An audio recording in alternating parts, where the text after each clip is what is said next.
Hey everyone, welcome back and happy Wednesday.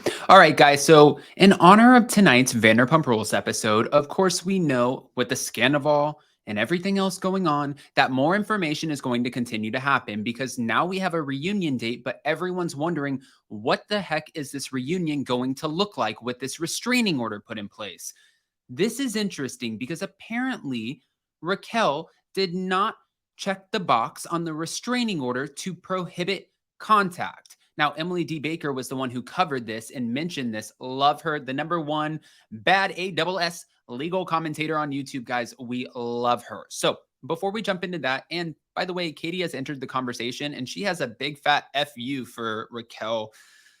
Oh, okay. Before we jump in, if you guys haven't already, go ahead, smash that like button. If you're not subscribed, get subscribed. Don't forget to hit that notification bell. And also, don't forget to go over to Up and Atom 2, get subscribed there too, and join us for the Vanderpump Rules after party tonight at 10 p.m.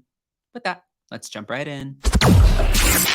It's time for all your binge-worthy pop culture news. Welcome to Up and Atom. All right, guys, so we know that this reunion, we've been waiting to figure out what the answer is going to be. I can post all the polls in the world. I asked you guys, who would you prefer? Because somebody might have to zoom in. Would you prefer Raquel to be there? Would you prefer Scheana to be there? And it was literally like split down the middle. Some people are like, Scheana, you have to sit this one out because we know that you'll be back for future reunions and we don't think Raquel will. So we want her to come forward and have to face the rest of the group. Other people are like, hold on, no, Raquel's the one who got the restraining order. She should have to zoom in. But then we found out legally, even if she zooms in, because Raquel filed the restraining order, even if Scheana zooms in, she's still not allowed to talk to her. She's not allowed to speak to Raquel. And it's not Raquel who would get in trouble. It is actually Scheana, which just puts her in a very awkward position. It puts the producers in an awkward position. And I'm just surprised that I just thought that you couldn't do this when you're on a cast. I know you can't sue other cast members. I guess restraining order is a new gray area. Let's get into it because page 6 is mentioning it all. Now, Raquel's restraining order against Scheana has put the Vanderpump Rules season 10 reunion in jeopardy. That's what she's saying. Now, Scheana's lawyer is accusing Raquel of sabotaging the reality show by taking legal action against his client in the midst of the fallout from the Scandoval.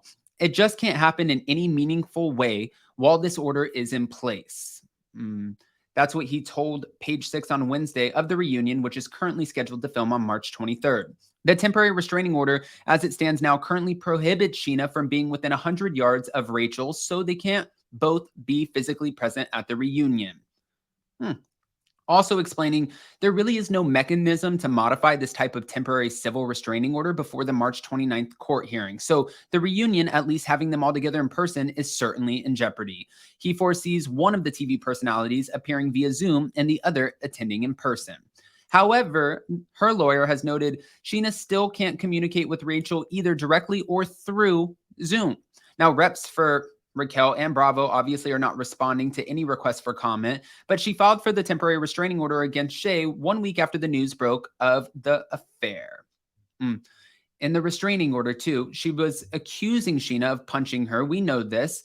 And Scheana's denied all the allegations. Now, what I thought was interesting is listening to Emily. Emily went through the restraining order. If you guys don't follow her, which I don't know who doesn't at this point, the law nerd community is wild. I love that community. It's massive. If you don't follow her, go follow her because she goes through the documents and she explains it for someone like me who wouldn't necessarily understand all of the legal jargon. And then there was an Instagram account, Face Reality 16, which we really appreciate this information. And if you see, they put Rachel didn't check off the box on the restraining order to prohibit contact. You can see right where they outlined it in red. And Face Reality 16 wrote, "Thank you to a follower for reminding me that during her breakdown of the restraining order Rachel filed at the Emily D. Baker specifically pointed out that she didn't check off the no contact portion of the restraining order." So now everyone's wondering, does this mean Scheana and Raquel could potentially communicate over Zoom at the reunion? That's a great question. I mean, it's still a restraining order, so I don't believe so. However, I am not the one with the legal background, and that's why I'm so excited. If you guys didn't catch the other videos, we have Emily D. Baker on with us next week. I'll be posting that in our community tab, and she's breaking down the Brandy Glanville, Caroline Manzo legal drama. She's breaking down the Raquel Scheana restraining order. She's breaking down the Girardi stuff. It's going to be, you don't want to miss that live. But let's keep going because Katie has entered the chat. Oh, and she is not happy. She pretty much said, I can confidently say you to Raquel. I gave you every opportunity. I was so kind to you when I didn't have to be, but I was. The fact that you didn't really step or appreciate that or recognize that and you walked all over that and took a giant dump on it, you're an idiot. You deserve what's coming to you right now. Katie is not happy. Now, she delivered an equally scathing message to Tom Sandoval later in the episode of this podcast, and she accused the bar owner of never respecting or acknowledging her, saying, I never stood a chance with him. He's always going to find a fault in me. I mean, Tom Sandoval. All right. Now, they faced a lot of backlash. This is Tom and Raquel for wasting almost a full week to publicly apologize to Ariana for their betrayal. But Raquel blamed her addiction to love. And we know that Tom Sandoval admitted that he owed Ariana better. And before the breakup, Maddox and Sandoval dated for 9 years. They own a home together. There's so many assets to split. It's wild. Katie Maloney noted on Wednesday that she saw profound similarities in the former couple's dynamic amid her own divorce from Tom Schwartz. Who wants to say, hey, you know that marriage I just ended because of all of these things? I see that in your own relationship. Lala agreed, claiming that Sandoval's infidelity with Raquel was right in front of Ariana's eyes. Not many women are strong enough to say, this is not what I want to be in. I do admire that something horrific didn't happen for you to get the strength to leave Tom Schwartz, is what Lala told Katie. And if you guys haven't been following them, they have been supporting the heck out of each other. And Lala, all of the girls put all of their differences aside. Scheana and Katie, Charlie Burnett, all of them have come together over bonding to be there for Ariana through this hard time. They're trying to gather around and rally around her. With that, though, it's just wild to think for Ariana, Lala said, I can't physically be around her right now because I think that would be toxic. I don't think that she needs my kind of energy. I fully agree with that because Lala is completely activated. I think that as we've seen her on social media, she knows her personality. She knows her energy. She knows how she is going to speak or communicate with someone, and she knows how hyped she can get. So she's like, right now, this is not good for you. I'm going to take a step back, but I do support you. And we're on a group text thread.